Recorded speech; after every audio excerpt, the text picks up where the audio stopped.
Good afternoon, everyone. Thank you for coming. Thank you for being on time. I really appreciate that after lunch you managed to finish up your conversations on time. That's much appreciated by me, by our moderator, by our speakers as well. So thanks for coming. We will continue in looking at investment and sustainability in investing from a slightly different angle that we used previously. We were looking at venture capital companies. Now we are looking at more big picture investing. And we will be looking how the investing industry is changing, how it's incorporating sustainability, and how to navigate and lead in this changing and complicated landscape. I will leave further introduction to our host, Andrew Wrobel from Emerging Europe, CE and founding partner. So if you please join me, and other speakers, if you want to join as well, please feel free to do so. Floor is yours.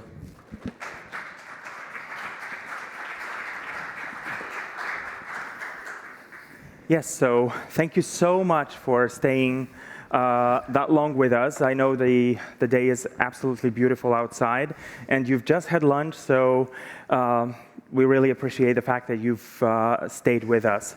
So without further ado, I would like to introduce the panelists. We have a bit of a crowd here, but I think that we are going to do great with the topic. So I will start with Aleksandra, who's sitting just right next to me. Hello, everyone. It's a great pleasure to be here today.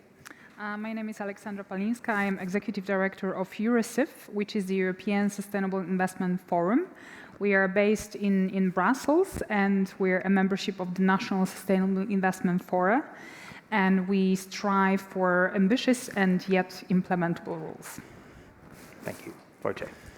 Wojciech Lukawski, partner at Abris Capital Partners. We are a private equity fund investing in Central Europe, looking for majority stakes in growth companies, good businesses, in investing 30 to 80 million euros in each transaction.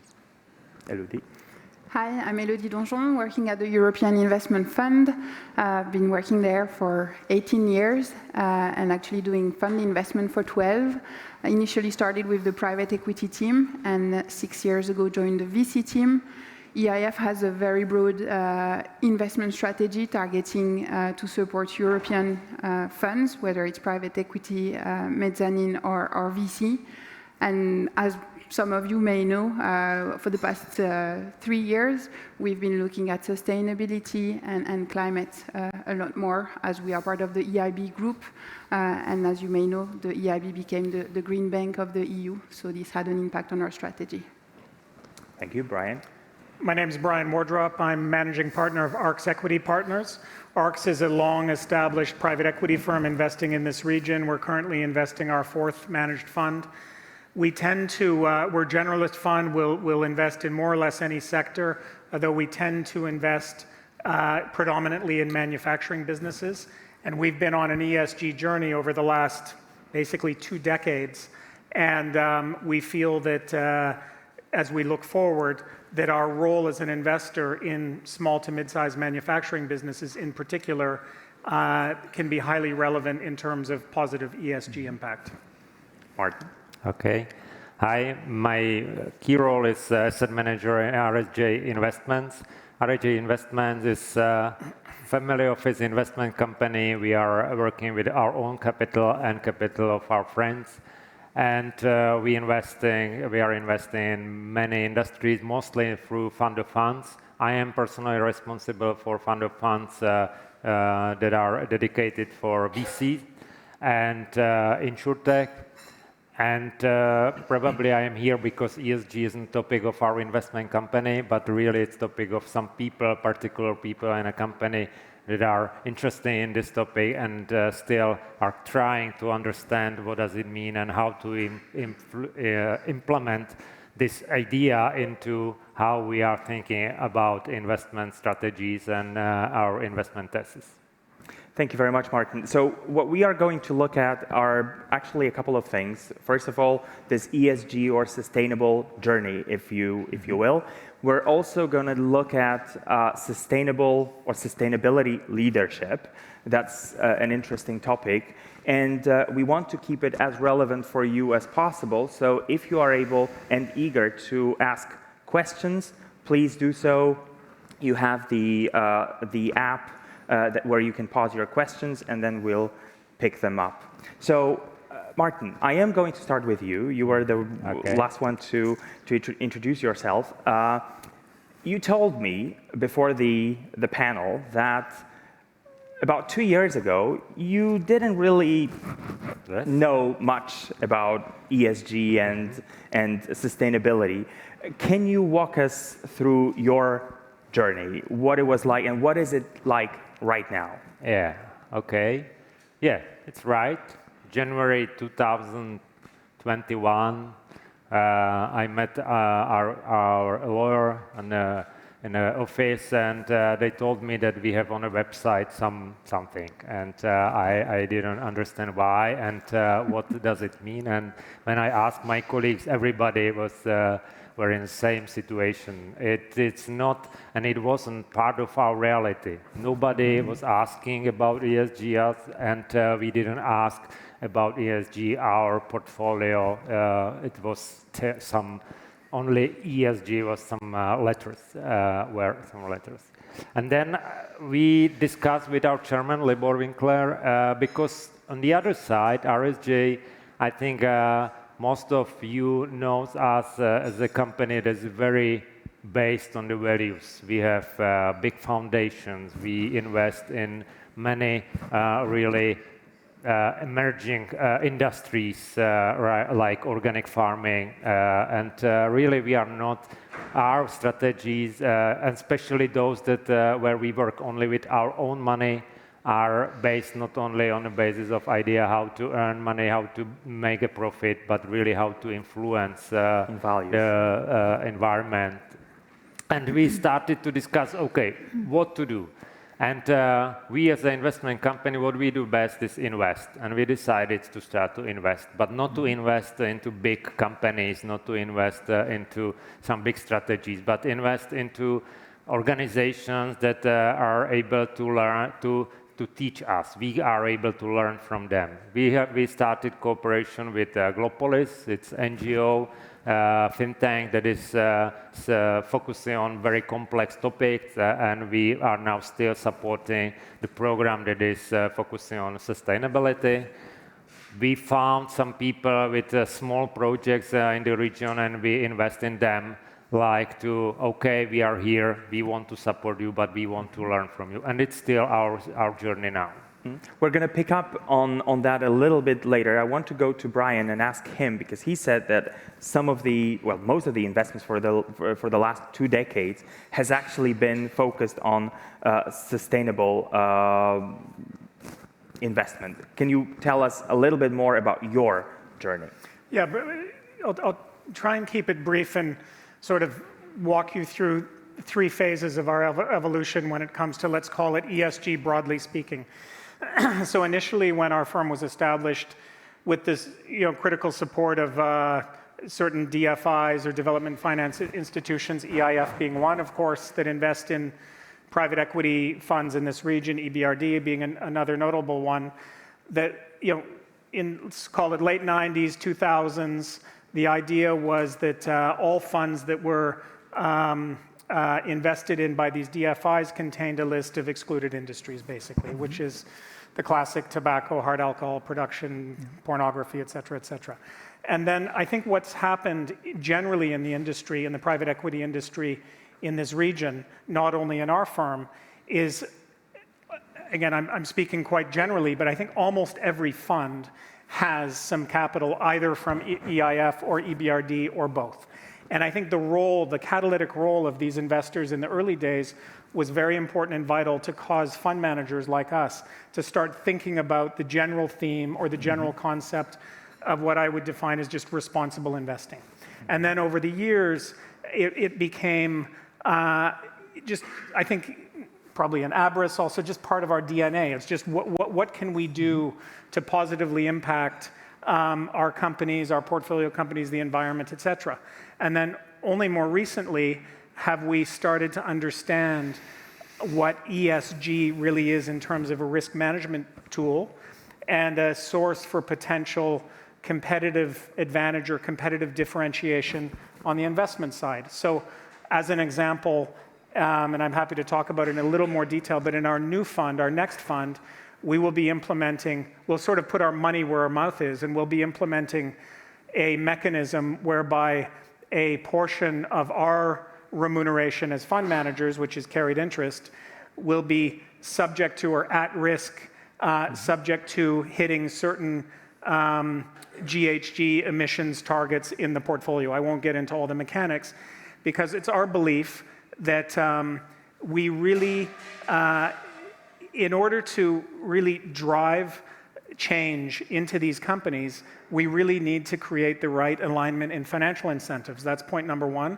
Point number two, we truly believe at ARX that a higher quality company, a higher quality portfolio company at exit is a company that is top tier in terms of ESG. And there will be more buyers willing to pay more money ultimately for our businesses if these companies are sound from an ESG perspective. So we don't see a misalignment of interest financially versus these ESG targets. Caveat, not all of our investors see it the same way. So I'm happy to talk in a little later on the panel about that, because it's still selling this idea and this narrative to investors in private equity funds, other than EIF and EBRD and a few others, is sometimes challenging. Thank you very much. Wojciech, I want you to tell us, because ESG is embedded in your activities quite strongly. It is, yes, and well, probably I would disappoint you, because it would be very difficult to disagree with Brian. So I don't think it will create a big we will create a big discussion here. But yes, that's true. ESG has been with us for a very long time. And so walk us through the journey a little bit. Yes. Well, it all started, I think, obviously the very first fund was 2007, and our journey was slightly different than Brian's and ARX's, because we did not have any DFIs amongst our investor base. So we really found ourselves in a situation where we not only had to sort of deliver the message to our portfolio companies, but also the other way around, yes, to introduce that to some of our investors at least, and make them believe that this is really the way to go. And today I think this is, well, the starting point, coming back to your question maybe, the starting point really was to make absolutely sure that that basically we put the ESG principles into our, Abris sort of way of conduct. Yes. But can you tell us how, where it came from? Because, 2007, nobody was thinking about ESG. But I think in a way, maybe it started with G, yes, but the way I think about it today, and has been really for quite a few years, yes, it is ESG, there's certain terminology, et cetera, et cetera. We all basically live and breathe this language now, but to me, it's just pure logic, yes? You have to, when you are an investor and you are buying a majority stake in a company, then by definition, you have to make your impact and then try to make your impact and try to change this company so that it basically serves the world in a better way. Yes? Either you improve the governance, and that was probably the very basic, the very starting point, or you then take next steps and you start to take care about the environment, you start to take care about social aspects, and all of that. Having said that, to me, it's just pure logic, and it's a natural consequences. And we may, and I'm really glad that we have the terminology, we have all the sort of bells and whistles associated with it, but it was just common sense. Thank you very much, Elodie and Aleksandra. How do you see, investors' point of view here? How have they been embracing that concept over the years? Which one? Aleksandra, you want to start? Happy to start. So firstly, let me say it this way. if all of the industry was thinking like here our panelists today, I think the world would be such a better place. And probably we would not even need to have conversations like this one. Speaking of leadership in investments, right? I think this is the whole point that, I mean, firstly, there are a couple of aspects and questions like, I think there is still a lot of kind of different ways of defining what constitutes ESG, right? I mean, I think probably if we did some kind of a survey here in the room, probably each of you would actually answer in a different way. And I think what is understood by ESG today is quite different to what it was understood, I don't know, 10 years ago even. But I think, yes, there are also many dimensions. I think there is a kind of a more industry practice and a little bit more also like certain nuances in legislation, right? Whereby actually the move is now more towards sustainability rather than the use of the term ES and G, because, well, ES and G, environmental, social, and governance, right? And what I usually like to refer, I mean, for me, governance, it has been or should have been always there, right? So it's the basis of any sustainable, even purely financial performance. But I think the important point is indeed that I think ESG consideration, especially from the kind of a risk perspective, is a kind of common sense and logic. But I think we need indeed more, I think still not everybody fully understands that it's no longer about doing good, it's actually about integrating sustainability considerations in the regular risk management and the investments. But I think, there has been indeed, quite a lot of kind of change and transformation going on, I think, over the last years. And I think this is very positive because, more and more people kind of, start to see it also within the industry. At the same time, of course, we have quite a lot of rules coming that are trying to stimulate it, which probably also, triggers the debate. And I think on one hand side, some people would still say like, well, okay, we don't necessarily like all these rules and maybe there are some flaws, which is okay, fine, fair enough. And let's try to, kind of deal with those flaws and review it. But I think what is positive is that it really stimulated, kind of a very different, I think, investment practice, much more transparency. Through the introduction of SFDR, so the Sustainable Finance Disclosure Regulation, EU Taxonomy, etc. But there is one thing that actually really made me wonder in terms of what actually Brian said. I mean, this is really excellent what you're doing in terms of, setting this kind of like incentives for the portfolio managers and aligning it with some of the kind of here sustainability-related goals, like, lowering GHG emissions. And this is something which is also currently considered at the level of the EU law, actually in the context of Corporate Sustainability Due Diligence Directive, whereby actually the intention is for the largest companies, so companies with more than 500 employees, to actually, for company directors, to align a proportion of directors' variable remuneration, so not entire remuneration, with an achievement of corporate sustainability targets. And in a way, this directive also tries to set it, both those targets and transition plans at a company level, investee company level, but also for directors. But I think here, talking actually about portfolio managers, this is also superbly important, right? Because I think at the end of the day, the behavior is not really driven by the regulation. And, regulation often has this kind of a pushback, I would say, attitude from people. But I think, indeed, incentives are really the most powerful way forward. So really, congrats on that. Thank you very much. We're going to talk about incentives as well. I will come back to Wojciech in a second, but I want to Elodie to tell us a little bit about her perspective on the subject. Yeah, sure. So I think at EIF we've been doing ESG in an informal way from the outset. We've always looked at the governance. We've always looked at the HR policies that our fund managers were implementing. Who gets what carried? Is it fairly allocated depending on the seniority and on the experience? So we've always had some sort of ESG flavor. It's true that now, for the past 4 years, we went a step further, where now we have an ESG questionnaire that each of our fund managers has to fill during the due diligence. They receive a grading between 1 and 4 based on their answers. And so 1 being the top-notch ESG compliant, and then 4 being, a lot of room to improve. I think for now, we are not in the direction where we don't do ESG grade 4 any longer, but I'm not saying that that's not going to change, because I think for me, one thing that ESG has done and what I see on the market is that, we cannot continue doing what we've been doing for decades. Something has to change, and ESG has really put that on the front discussion. It triggers a lot more discussions about the governance, about the succession issues, about what type of investments you're doing, how you are behaving as a firm. Again, something that we always discuss, but now we know that everybody is discussing it. It's not just EIF having yet another policy that managers have to implement. It's something that is really across the board. Wojciech.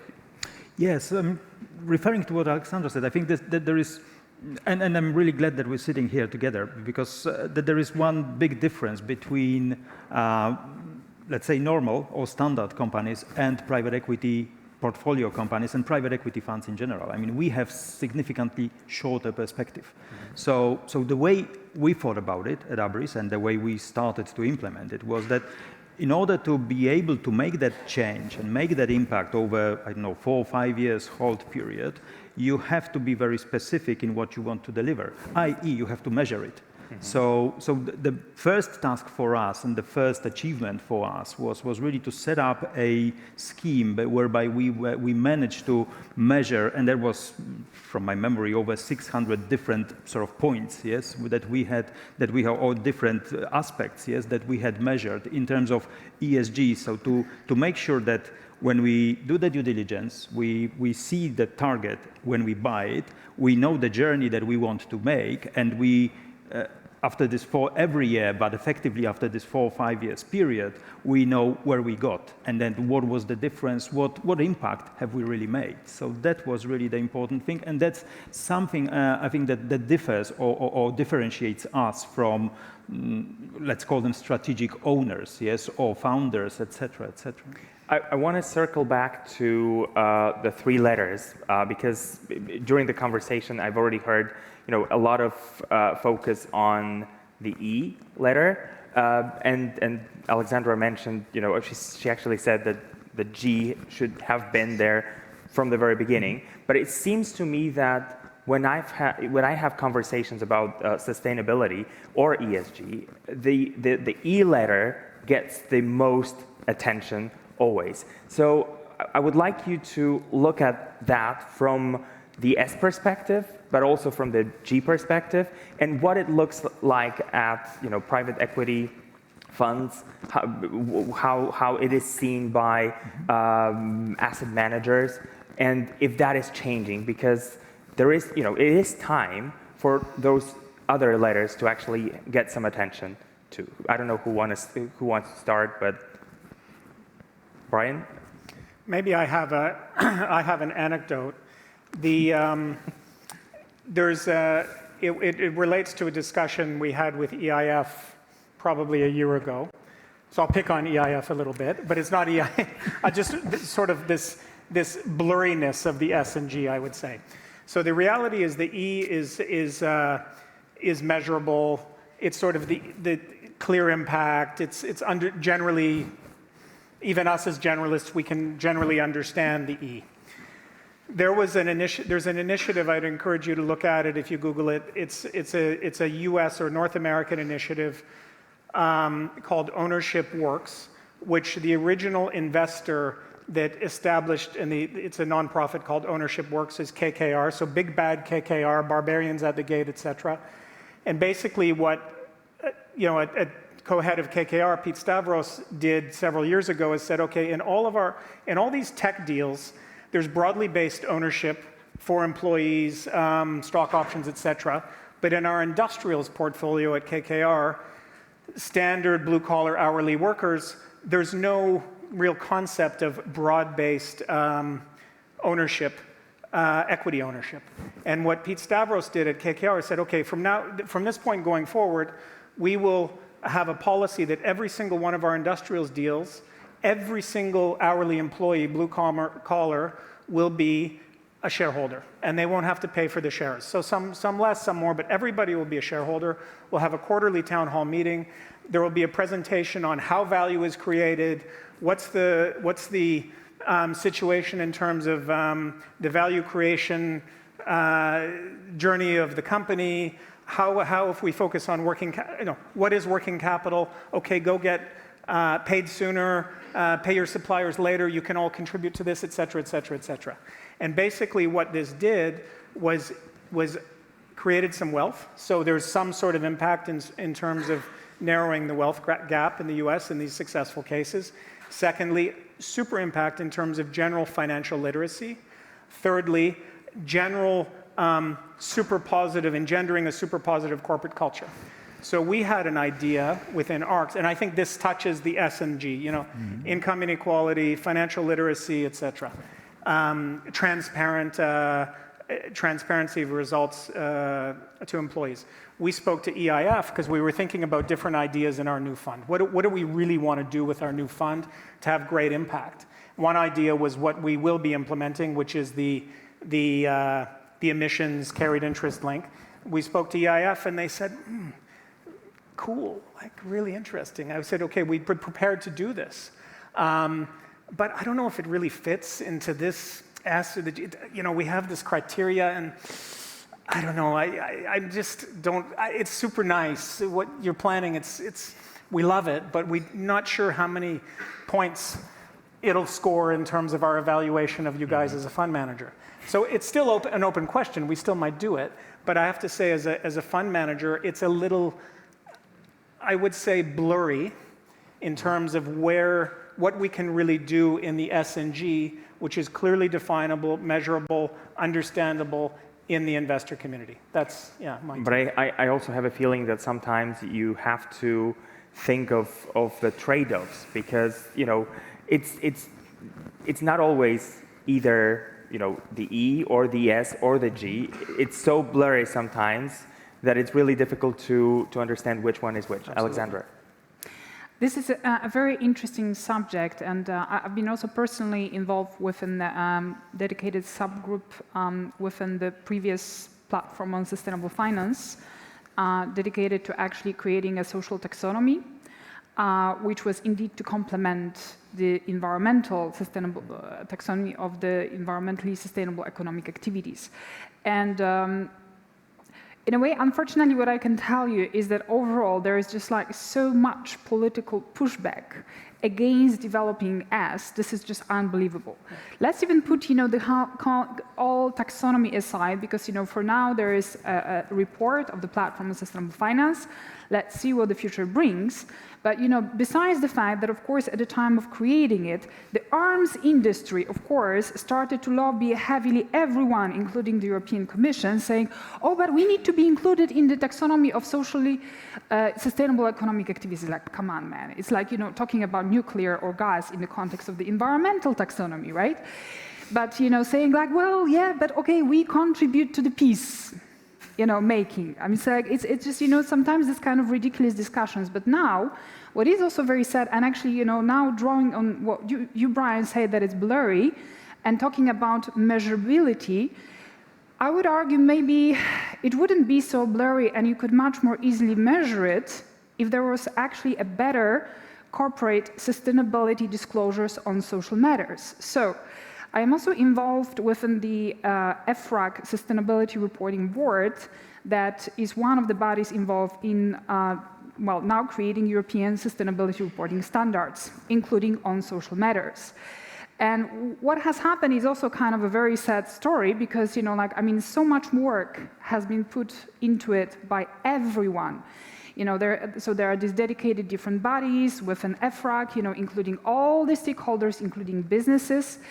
And there was already a public consultation, there was an agreement, there was set one, and now what has happened? Because of certain powerful business lobbies, usually associations, not even the actual businesses that, by the way, have been involved within and are involved within EFRAG Sustainability Reporting Board and agreed on the standards, Now, actually, they started crying, no, no, no, this is too much, too heavy, burden, na. And guess what? They lobbied actually for stripping it further down and phasing it in. And guess what? On what? Biodiversity, and social. Look, I get the point that calculating Scope 3 emissions is complicated. Okay, and that on this companies need phasings. I get the point that even though, for instance, biodiversity is very important also for climate, but okay, it's still developing in terms of metrics. But social, and in particular own workforce, well, please, don't tell me that companies don't have information on that, and that it's a rocket science to calculate, especially if you, for instance, one of the indicators they phased in is, for instance, on people with handicaps. I mean, for me, this is just, a kind of a crazy story. And for instance, in discussions with a lot of asset managers, I understand that even in the context of SFDR and the so-called Article 9, so investments, Article 9 products, so sustainable investments, they say, like, look, for the environmental investments, we have the EU taxonomy, right? And you need to kind of like calculate, well, disclose taxonomy alignment of your fund. Fine. What do we do for social? Because for us, Article 217 still says that it can be also a product that pursues social. And they do say, like, yes, we need metrics, we need standards. But the problem is that, yes, the pushback is there. So all I can say, I think we definitely need to improve, kind of data as a first step, right? So that you guys actually, can take better, informed decisions. Thank you, Aleksandra. You want to relate to that? I just want, bouncing back to what Brian said, I think the fact that it's blurry is also a great opportunity. And this is going to be my very own personal opinion. Just don't feed that back to my EIF colleagues. I don't want to get in a fight with them when I go back. But, I don't think no one will blame you for trying to make of ESG what it's not. It's ESG, everybody does it. If you are really genuine about your targets, it can be much more than a reporting tool. And if in your strategy you are able to show, okay, environment is one thing, it's everybody's after climate tech and helping on that front. But I agree with Aleksandra. What about social? What kind of employment your companies are giving? What kind of wealth are you sharing?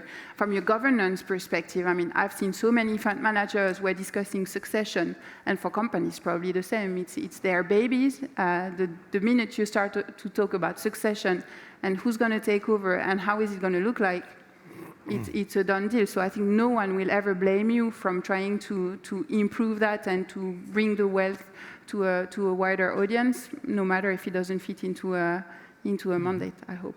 Mm-hmm. Thank you. Martin, looking at your specific situation, that you're driven by more by values than anything else. What is your take on ESG and how that? First of all, somehow I understand what you are talking about.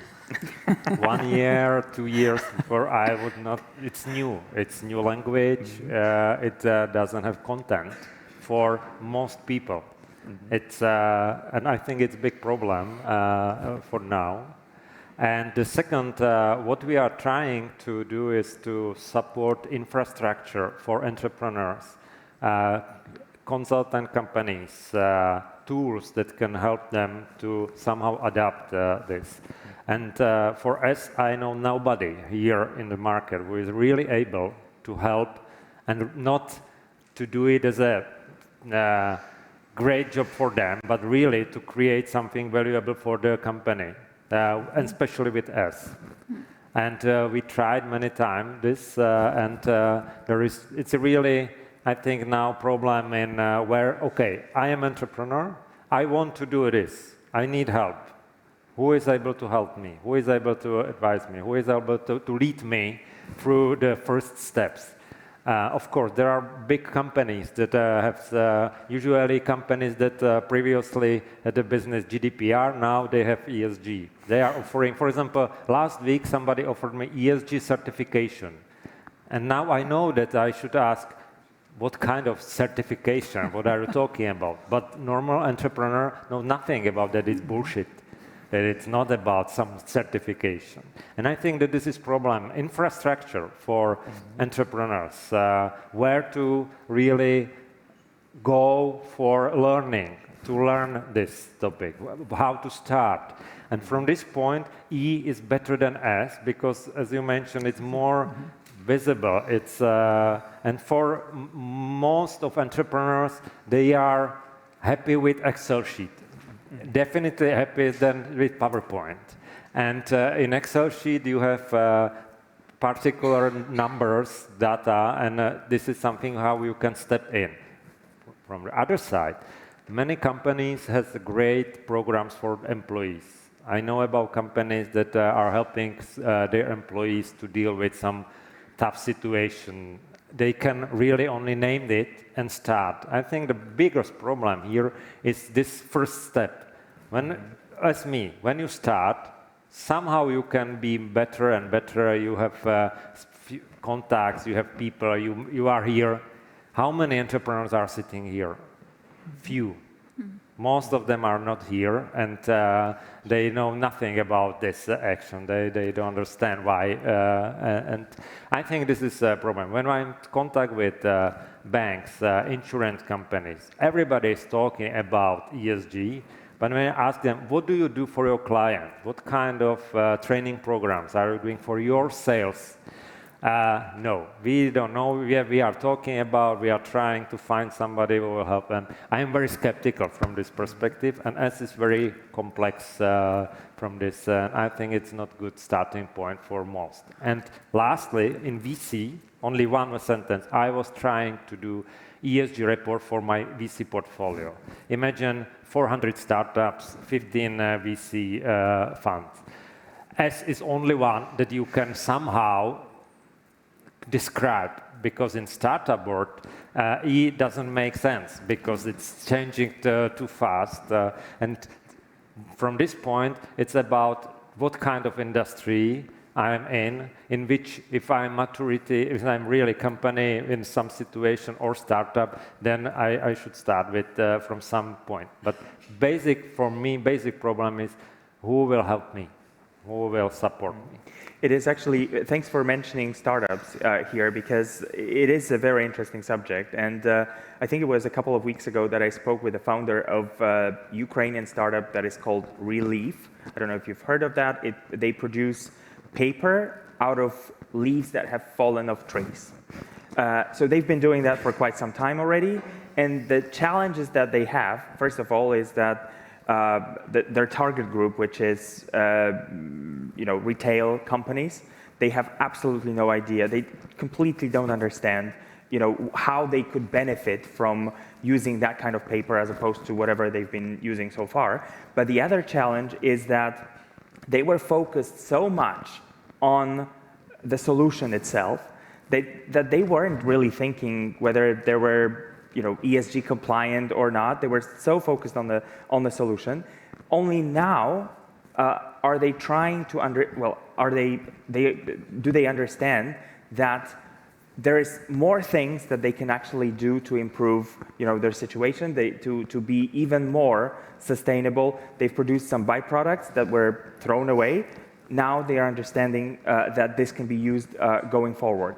But I wanted to also ask you about greenwashing on the investment front, because we've had some interesting cases over the years.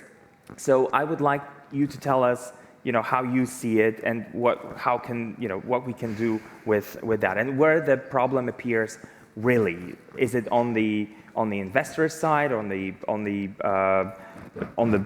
companies that have been invested in, and so on? I don't know. Again, who wants to start? Nobody's looking at me. So. Listen, I'll comment Brian, briefly. Go ahead. I think in small cap private equity, sort of where we play, Abris is bigger, so they have a little more resource or management fee to resource this area. Us, we're a team of generalists, so we have issued an ESG report available on our website every year for the past, like a real ESG report for the last 5 years. We've just issued our 5th, or just in the process of issuing our 5th. And someone with a critical eye looking at that report could probably say, well, it's a brochure. It's a series of anecdotes. And we've made a genuine concerted effort to every year to put more concrete data, more structure into the report. But again, if you're cynical and you look at it, you say, well, These guys are just advertising. They're picking nice anecdotes from their portfolio, advertising their good deeds, whatever. So I think aside from like DWS, the big scandals, but I'd say in small cap venture capital private equity, I don't think there's anything wrong with creating awareness, creating, embedding the concept of ESG awareness into the cultures of the firms. And then over time, if you continue to do that systematically, you'll get more data-driven, you'll get more systematic, you'll implement, like each 5 years you raise a new fund, each successive fund will have more concrete commitments toward ESG. So that's my take. So I'm not so fussed about the topic of greenwashing in small cap private equity VC. I don't know how you see it at EIF, if you see it similarly or? Yeah. I think it's, so for us, the only way to be really genuine about your impact strategy, whether it's ESG or whether it's really pure impact investing, is to tie your incentives to the KPIs. Because the minute you start to put your money where the mouth is, the minute you are aligned with the goals that your investors have, then you start to be genuine about your target. Without it, it's very easy to be the same old guys doing the same old thing and just packaging it with a nice logo, SFDR, and then SDG, and then you name it. And then we keep doing what we've been doing for years because it's now what we need to do to get money. So, I wanted to mention one point from VCs. Fundraising is challenging for everybody now, except climate tech VC strategies.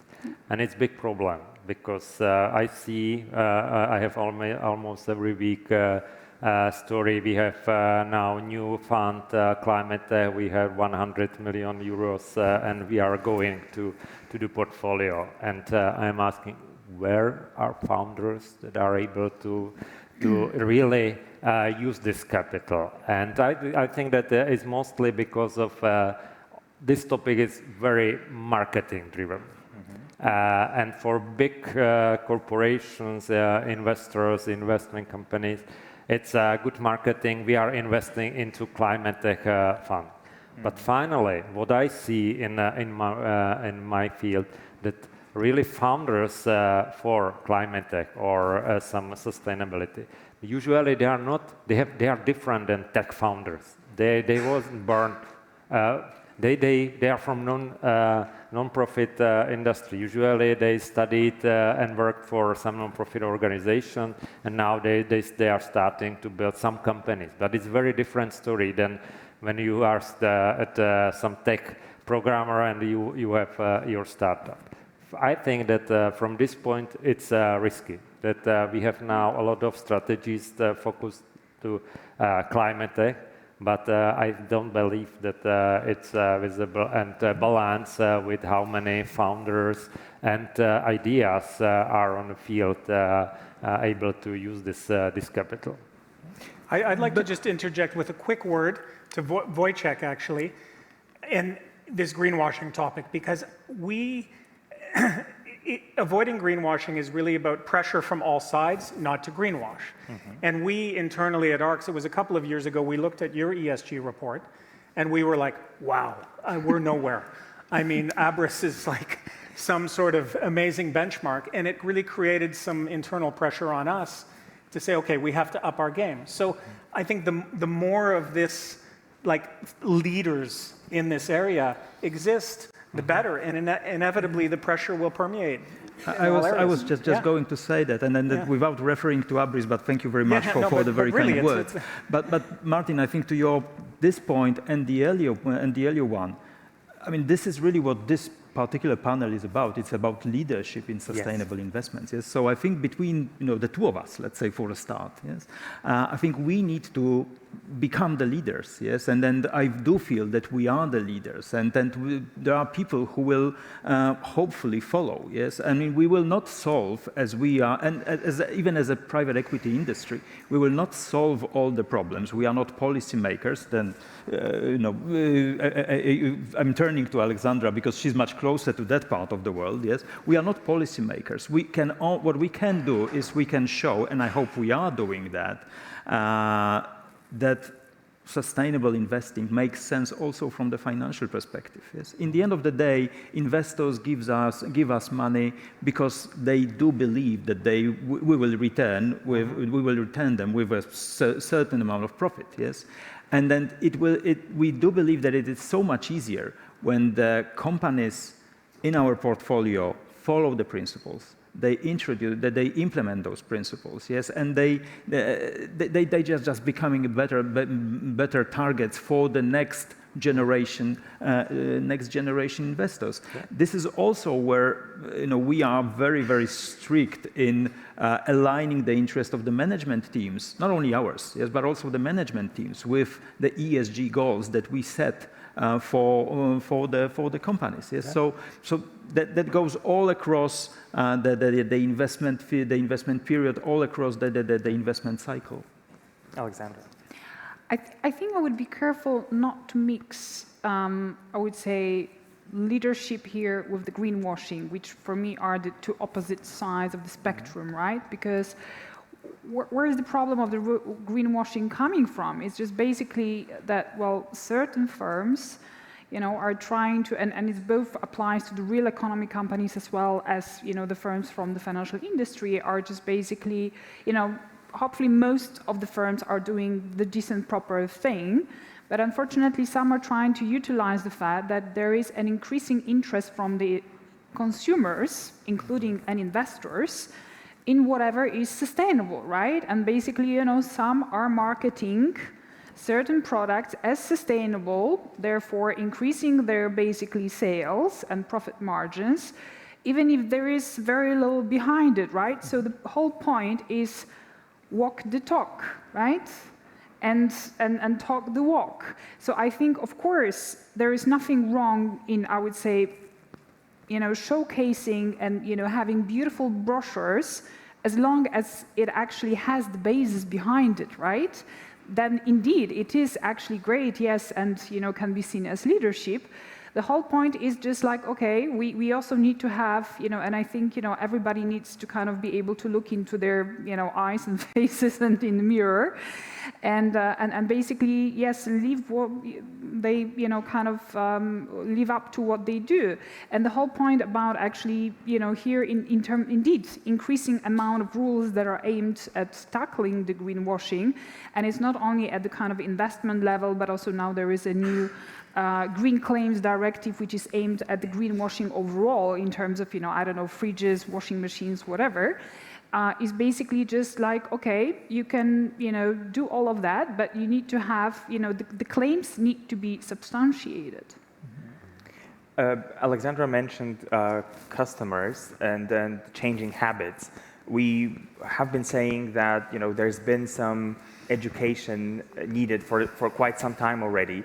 How do you think we should match this, these changing habits? Because it's clear that the pandemic and the current war as well have been changing, have been affecting how we choose different products. How can that affect that education that is needed on a number of fronts? Because I've heard you saying that it is needed in quite a few places.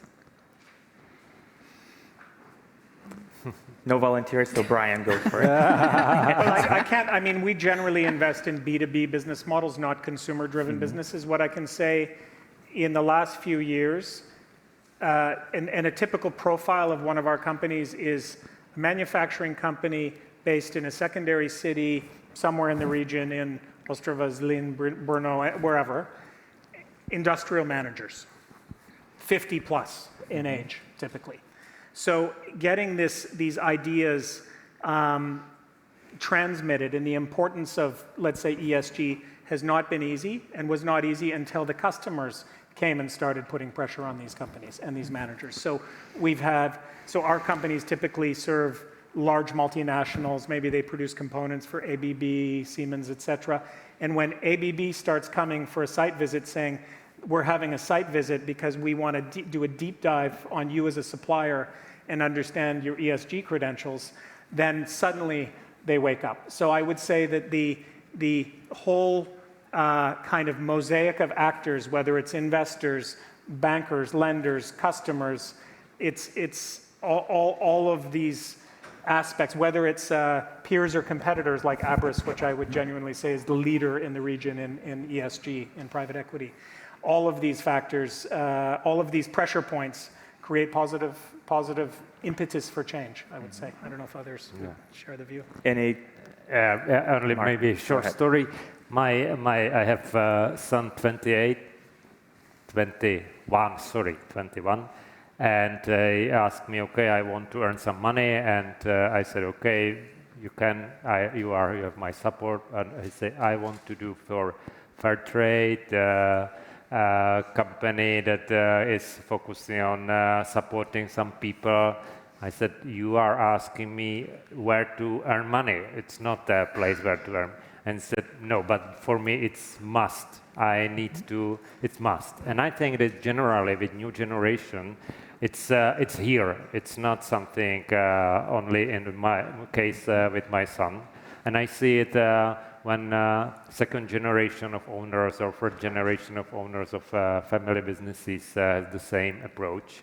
I think it's slowly here, and but on this other side, it's connected with general situation of families from money perspective.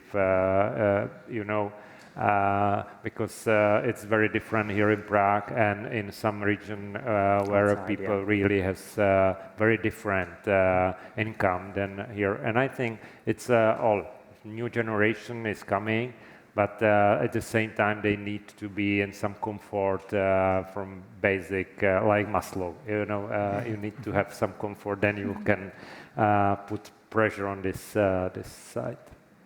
Anyone else wants to add to the topic? Not really. Okay.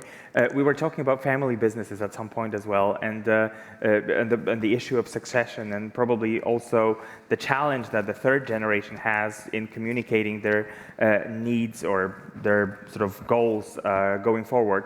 What I would like to finalize this session with is one question about sustainability leadership. We've talked about it a little bit during the session, but I would like each of you to summarize in a couple of sentences what this sustainability leadership will actually mean going forward.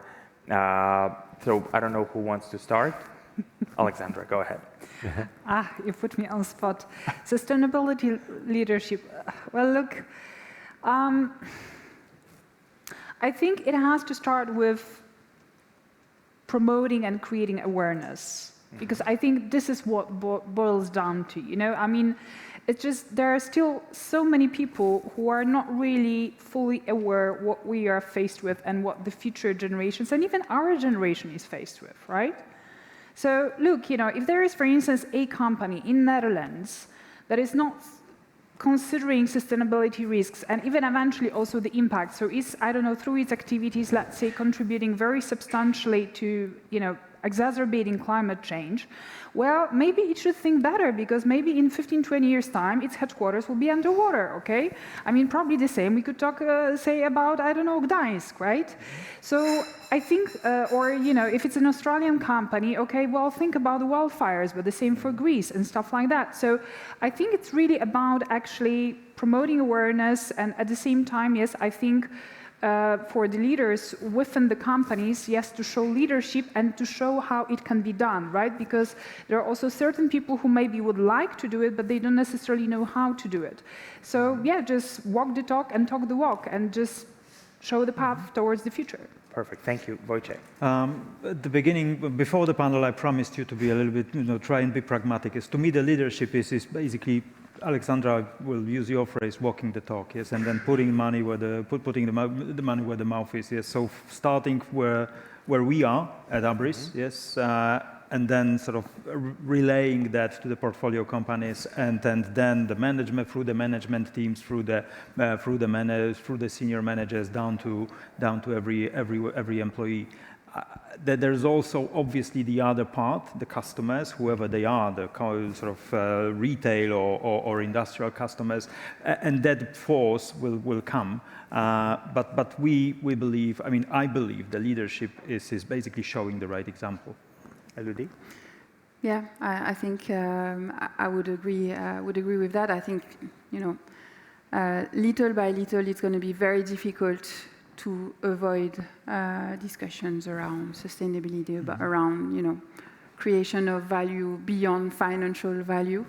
And so to me, this comes with our fund managers. This is discussions that we have now systematically on a daily basis. So we see it as a virtuous circle that the sustainability is going to stay because we as an investor have an interest, our fund managers have an interest.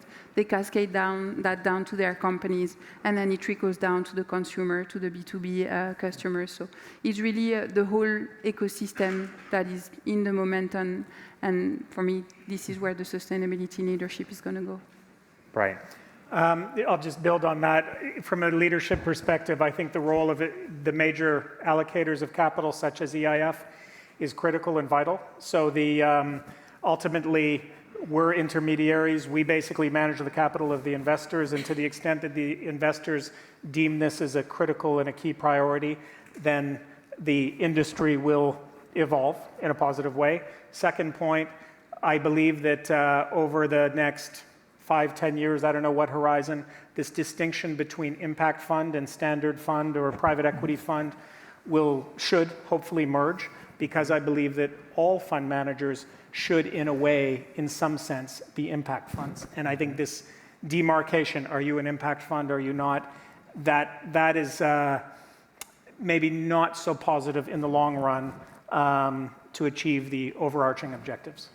Martin. For me, reduce complexity. We need to be more simple, more clear for people. And the second, case studies. We don't have case studies. I don't know about any company from the region that really is successful because they made decision, they changed their business model, they changed direction, they found investors that support this way. They have more businesses because of this. And these examples, we need much more than we have now. I am still looking for them, but still everybody is talking about, yeah, we have in portfolio one company, but give me particular case study. Give me a chance to chat with, to discuss with management how they make decision. It's not easy to make decision to change market, change portfolio, go into the risk to somehow reduce current very well working business and to develop new. And this type of case studies we need much more. And as a leaders, and leadership is for me to communicate it, to make it possible, to give it as an inspiration for other entrepreneurs. Okay, it's real, it's possible to do it. But I would only add one thing. Yes, I mean, I don't think we should expect only that the breakthrough will happen every day. Yes, and that basically, you open up a newspaper and every day you read about a success story. I think and that's also to me about leadership. Small steps are also good, and don't be afraid to make small steps, because that makes the whole journey. Yes, I think I would like to finish this panel with two positive messages. The first one is that there are a lot of examples from Central and Eastern Europe of companies that have actually done very, very well. And I think one of those examples could be the grocery chain from Poland. They're called Żabka. I had a fantastic discussion with their management recently, and even when they had to finalize or close the Russian market, it was a conscious decision that they had to make because they believed that this was part of their sustainability approach. So I think we have those examples already. And the other positive note would be about the need of change in the region. If you look at the latest CEO survey that is released by PwC, more than 40% of CEOs in Central and Eastern Europe understand that they need to change their business within the next decade, and it's more than globally, because if they don't, they will go out of business. So I think we have this change. We just need to perhaps talk about it a little bit more. Thank you so much. I hope you enjoyed the discussion as much as I have.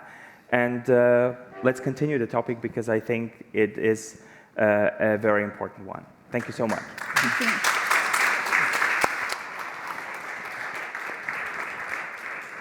I know you want to, we have one more break till 3 p.m. I know you want to leave for your weekends.